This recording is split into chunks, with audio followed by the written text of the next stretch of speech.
Dear students, आज हम बात करेंगे डिटर्मिनेंट ऑफ 2x2 मैट्रिक्स, यानी 2x2 मैट्रिक्स का हम किस तरह से डिटर्मिनेंट लेंगे। जब वर्ड डिटर्मिनेंट की बात करते हैं तो बेसिकली हम डिटर्मिनेंट से हम ये डिटर्मिन करते हैं या ये अखज़ करते हैं कि क्या जो गिवन लाइंस हैं, for example 4x minus 3y equal 0 minus 5x plus 2y equal 0।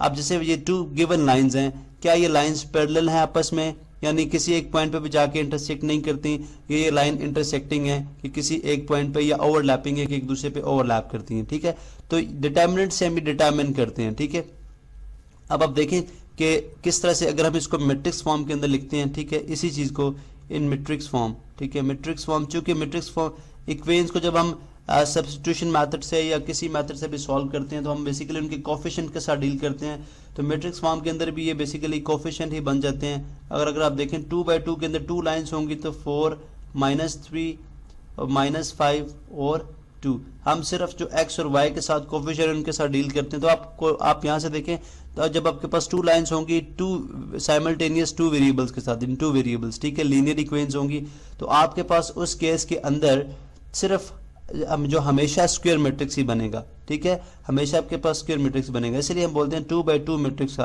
क्योंकि जो डिटर्मिनेंट है वो स्क्वायर मैट्रिक्स का डिटर्मिनेंट पॉसिबल होता है, रेक्टेंगुलर मैट्रिसेस का जो डिटर्मिनेंट है वो पॉसिबल नहीं होता। ठीक है, इसलिए हम यहाँ पे बात करते हैं जी कि अब इस केस के अंदर जब हम स्टडी करेंगे डिटर्मिनेंट को देखेंगे तो डिटर्मिनेंट के सिंबल की बात करते हैं पहले।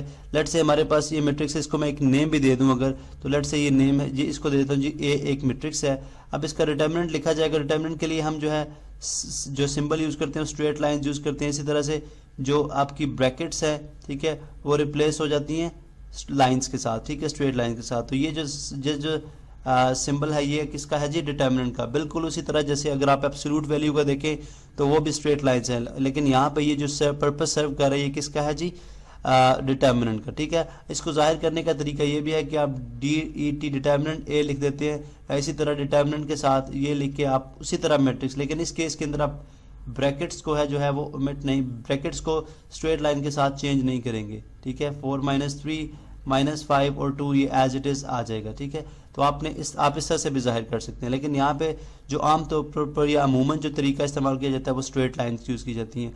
फाइंड कैसे किया जाता है, आप फर्ज करें कि यहाँ पे मैं इनको किसी सिंबल के साथ जाहिर करता हूँ। ये फर्ज करें 4a है, माइनस 3b है, माइनस 5c है और जो 2 है वो d है। ठीक है, तो आपको याद रहे कि जो मैट्रिसेस होते हैं इसके अंदर ये वाली, इसके 2 डायगोनल्स हैं। ठीक है, ये वाला डायगोनल कहलाता है जी प्राइमरी डायगोनल, ये क्या कहलाता है जी, प्राइमरी डायगोनल। ठीक है, और ये कहलाता है सेकेंडरी डायगोनल, ये कहलाता है हमारे पास सेकेंडरी डायगोनल।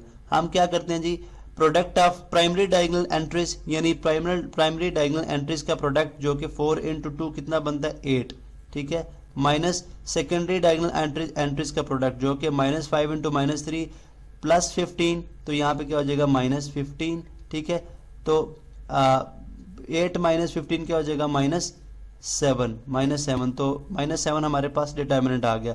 अगर आप इस फॉर्मूले को जनरलाइज कर दें, ठीक है, जनरल फॉर्म के अंदर अगर हम इसको लिखना चाहें तो हम इस तरह भी लिख सकते हैं। वो फार्मूला बनता है जी AD माइनस BC, यानी दोबारा से देख लें, प्राइमरी डायगोनल की एंट्रीज का प्रोडक्ट माइनस सेकेंडरी डायगोनल की एंट्रीज का प्रोडक्ट। ठीक है, तो इस तरह से हम देखते हैं, इस तरह से आपने देखा जी हम डिटर्मिनेंट फाइंड आउट करते हैं। अब आम तौर पर यह होता है कि अगर आपका डिटर्मिनेंट जो है वो 0 ना है, यानी उसका आंसर 0 ना है, नॉट इक्वल टू 0 हो, इसका मतलब ये होगा जो गिवन पेयर ऑफ लाइंस हैं ये इंटरसेक्टिंग है। जो गिवन पेयर ऑफ लाइंस हैं ये क्या है, इंटरसेक्टिंग है, ये पॉइंट्स पे इंटरसेक्ट कर रही हैं, किसी एक पॉइंट पे इंटरसेक्ट कर रही हैं, ये बहुत सारे पॉइंट्स पे इंटरसेक्ट कर रही हैं। दूसरी जो पॉसिबिलिटी हो सकती है कि अगर आपका डिटर्मिनेंट 0 आ जाए। ठीक है, अगर आपका डिटर्मिनेंट 0 आ जाए तो उस केस के अंदर ये इस बात की गारंटी होगी कि वो दोनों लाइंस आपस में इंटरसेक्टिंग नहीं है, बल्कि वो दोनों लाइंस पैरेलल हैं। ठीक है, तो ये था जी बेसिक कॉन्सेप्ट डिटर्मिनेंट का, और खासकर हमने देखा जी 2x2 मैट्रिक्स के लिए।